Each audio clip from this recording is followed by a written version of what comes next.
Can you contest a will after probate has been granted?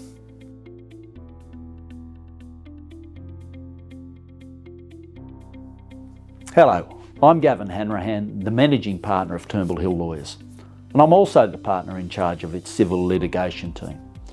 We regularly act for people involved in disputes over deceased estates.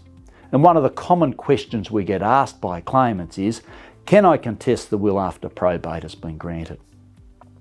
The answer to that question is yes.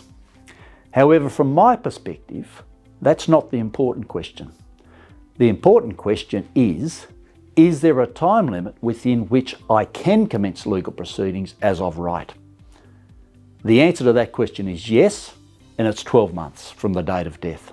That's because as of right means you do not need anyone else's consent.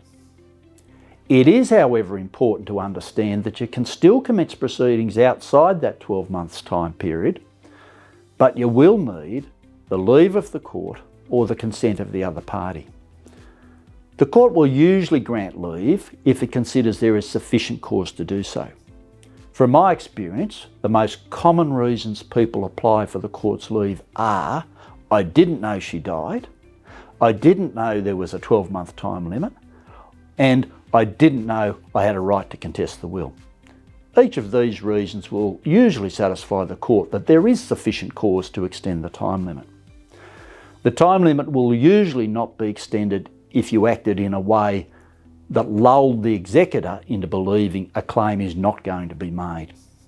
An example of this is if you know you're going to make a claim, you don't tell the executor of this, the executor then acts on that and distributes the estate, assuming there's not going to be any challenge to it.